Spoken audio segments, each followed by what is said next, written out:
What's happening, you guys? Thank you so much for tuning in to this quick little video today. All right, let's get right to it. Well, before I even get to it, let's talk very quickly about the Vancouver Canucks game last night. Pretty clear to say that the Canadian season is winding down here. The end is in sight. There's 13 games remaining as the recording of this video, and I think it's time we start to focus on the draft lottery, the draft, where the Canadians are going to end up with the draft lottery position, and not only who they're going to take possibly, but we're going to start to focus on the future, which the way the roster is going right now, you can tell that it's depleted. And Joshua Waugh being injured only makes the lineup even more depleted. But the good news on the Joshua Waugh front, though, is that if he does get healthy in time for the Laval Rocket and they actually make the playoffs, he will have a chance to play in that playoff run with the Laval Rocket. As far as last night's game goes with Vancouver, we saw Caden Gooley have himself a rough night. Now, if you really want to watch a full recap, and you haven't already, and a lot of you probably have, go watch my buddy Matt, aka Hockey Junkies review. They're always entertaining, they're always hilarious and informative. It's everything you want in a Habs video, and he always inspires me. Congrats again, Matt, on 20,000 subscribers on your YouTube channel. You're rocking it, and I just want to say I'm proud of you. In that Canucks game last night, we saw Caden Gooley have a pretty tough night. He was getting hit every which way you can imagine. I don't know what he said to the Canucks players on the bench before the game or during the intermission or what. Like, I don't know if he made fun of their mom. I don't know what happened because they were pretty upset at Caden Gooley, it seemed like last night. And he took an elbow, which was not called. Now, he did do a bit of a hair flip reaction there, and I think he exaggerated that elbow as much as it wasn't called. He tried to sell it even more. I don't know if that's why the refs just decided not to call it. I have no idea the logic. Does anyone know NHL referees' logic sometimes? I think we don't always know. But that's what happened there. And the only line that seems to be producing right now for the Canadians is the top line.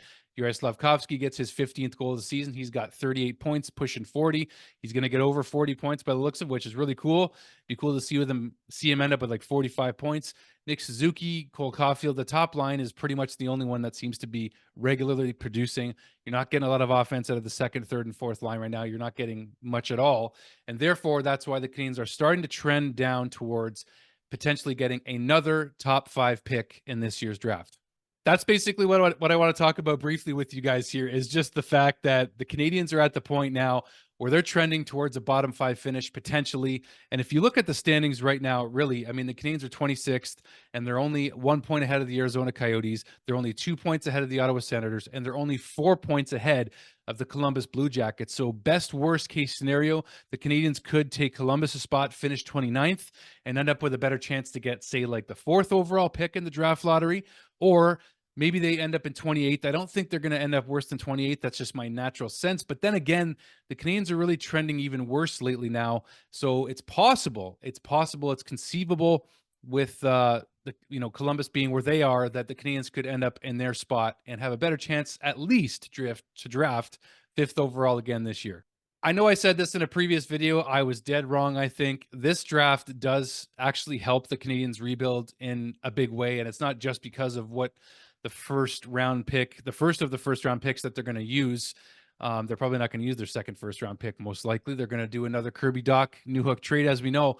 But if they are able to get, say, a strong big centerman like Caden Lindstrom in this draft, a scorer like Cole Yzerman or Demidov, if that's what the Canadians are able to draft, it will make a big difference, frankly, going into the future of this rebuild. And that's where I'm focusing my energy on right now, is I think even the players know that it's all about the future right now. It's all about this final season of tanking, because we don't want to see another season of tanking. 3 is enough.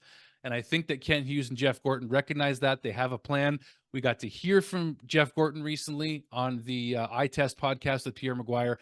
So the plan is in place here, and I really think that this draft is going to be a game changer for the Canadians and their plan going forward for this rebuild. I'm not saying I expect the Canadians to make the playoffs next season. I'm actually not, but I do expect them to get very close in 2026. That's where I'm at right now. If they are able to accelerate the rebuild in a good, healthy way this draft, and next season they do contend for a playoff spot, all the better. But I don't expect it. So I do, however, expect that this roster is going to have a potential major shakeup this summer at the draft, and then potentially starting next season. Now, does that mean that we're going to see guys like Christian Dvorak, Yoel Armia, Jake Evans, any of these guys part ways with the Canadians? I don't necessarily think just yet before next season, but it's not inconceivable at this point. I mean, we know that the Canadians are deep when it comes to defensemen, and I think they're likely going to move 1 or 2 defensemen this summer, no question. That being said, why I wanted to make this quick little video here today was just to help focus us on next season and the draft lottery, and where the Canadiens draft position is going to be locked in at, because that's to me what we're all watching for right now. At the time of the recording of this video, 13 games left. What else are we really looking for? Because the results aren't going to be coming. We're not expecting wins. We don't need wins except for the morale of the team. They're going to try to compete every night still. We know that. We want to see Caden Primo put some good performances in now as the official backup of the Canadiens. But when it comes to the results, they're not really going to be coming the rest of the way this season. I think we saw how depleted their lineup has been against the Vancouver Canucks, specifically without Joshua Waugh in the lineup. The depth chart is just getting, worse and worse right now. So I think that that's why our sights have to be set on the draft lottery, the draft, and then, of course, maybe free agency and some trades for next season. I'm also going to be doing a prospect update very soon, because I like to think that we have still a pretty deep prospect pool, and I want to do updates on Owen Beck, Philip Machar, Lane Hudson, Alex Tuck. I want to talk about some Canadiens players that are running up the depth chart here, and players that we have hope for, which are also going to be starting in Laval next season, including David Reinbacher. I forgot to mention him. How could I forget? So to me, I think Laval is going to be exciting next season. They're going to be much more improved next season, and I think the Canadiens will be also. But let's set our sights on the future here. Let's enjoy the last remaining games as best as we can. But let's remember that the draft lottery is coming up, and that's where the excitement lies for the Canadiens. Can they get another top 5 pick to add to the cupboards here? Hopefully, most likely a forward. Is it going to be Demidov, Yzerman, Lindstrom?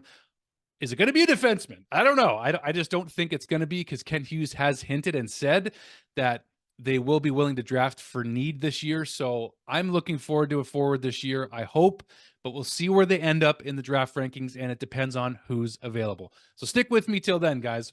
Thank you for watching. Go check out my live in-studio podcast with the guys here in Niagara Falls from Habs-Absolutely. We talked about the idea of Kirby Dach playing on the first line with Nick Suzuki and Juraj Slafkovsky, and maybe Cole Caulfield going to the second line. But that's another story for another day too. So regardless, thank you all for watching, and we'll see you on the next one, guys. Keep the faith. If they continue to build it, the cup will come. See you guys soon.